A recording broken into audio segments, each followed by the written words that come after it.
Well, g'day. Here we are in Cooktown. There's Captain Cook. They've really embraced Captain Cook in this town. There's the Cooktown Bakery, Cooktown Hotel. His face is all over the place. But I'm going to start with Keys and that ute. One of the things I've talked about often in one of my presentations is the kindness of strangers. I pulled up at the pub here and I asked the next morning whether there was any way of renting a car or getting hold of a car, and a guy sitting at the bar who calls himself Mullet and sports a A-grade mullet that I think he's been practicing for years, just literally pulled out these keys and said, "Mate, just take my hand, I'm not doing any driving anytime soon." So I've got it for a couple of days and it's been great. I've been able to run out and do a few things, fuel up the plane, and I now show it off for the video. So it's last time we spoke, I was down south, just sitting on the side of a lake, and that was pretty special. Nearly a week's gone by now since then, and a lot has happened. I've got a big highlight up there, of course, is coming into Townsville, meeting up with the RAF. I've posted a bit about that, but to have those two growlers come in either side of me and welcome me into Townsville was pretty special. I then spent some time with them the next morning doing some media, and with Southern Sun lined up with the growlers. That is a pretty cool shot, and it's certainly going to go down as one of the memorable days of my life. But look, back to people helping out and the ute. But I pulled into Evans Head because I decided I was just feeling like I wanted a little bit more fuel in the plane before I got into Southport, and had a bit stronger headwinds than I expected. At an airport I'd heard a lot about over the years. Not much activity there today, unfortunately. But as I walked out of the field with my two jerry cans in hand, wondering how far it was to walk to the petrol station, I was just about to get my phone out and do some mapping, and then I saw there was a men's shed and some guys were kind of like, "Hey, what's going on?" And so before I knew it, I had one of the guys, Greg, offering to drive me down to the petrol station and get it if I could just give him 10 minutes, which of course I did, and became really wonderful to sort of hang out in the men's shed and see what the guys were doing there. Everything, making breadboards, making cupboards, making drawers, making chairs. But I could see that, that community aspect of them having a place to go and hang out was really important to them. So again, thanks guys, I really appreciated your help.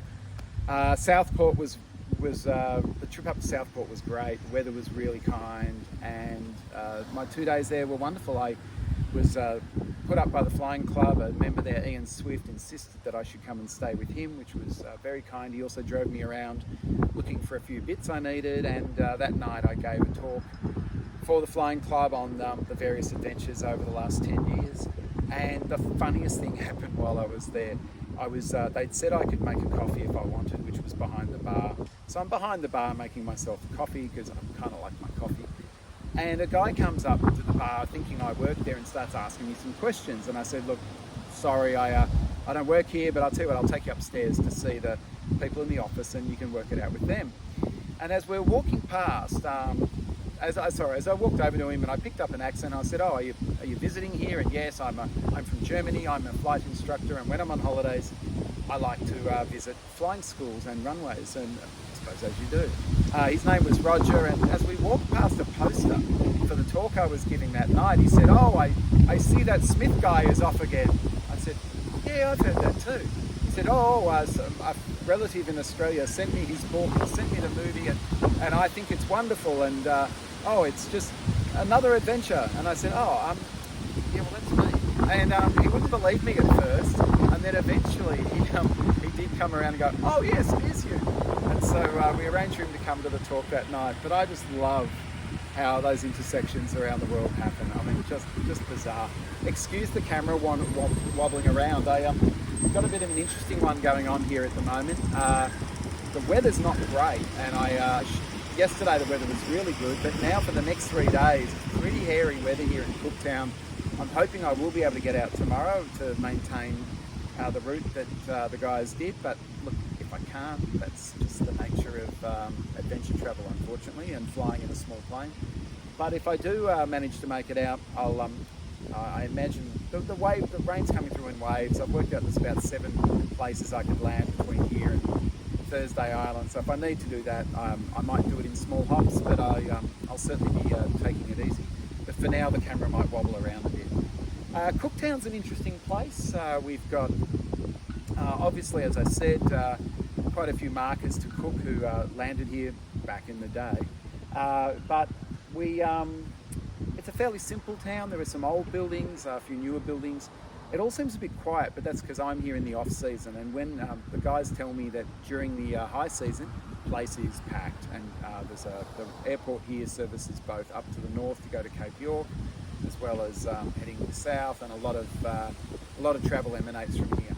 It's kind of the last major town going north, really, until you get to Cape York. So quite a few supply shops and things here, but just incredible to see these towns where it does in the wet season rain so much. Everything is so lush and green, and I'm pleased to see that the statue of Captain Cook is perfectly intact, because he was, of course, probably the greatest navigator that we've ever seen. He'd be appalled at my navigation, following a beach all the way around the country. How hard can that be? I could argue he did the same, but he was also mapping as he went, so just an amazing navigational feat all that time ago. I managed to splash on the water in most places. When I came into Cooktown, the river runs quite a long way inshore from here, and the coming up and landing on the river felt really good. It's quite a big town, actually. You'll see it there from the air that there's quite a well set up little harbour and boat ramp and quite a few boats on anchor. There was plenty of room to do the landing. And I've managed along the way to splash at a few of the spots, but fairly low key, just to keep it simple. And now I'm out at the airport, which is about 10 k's out of town. The coastline, of course, has been every bit as spectacular as I expected.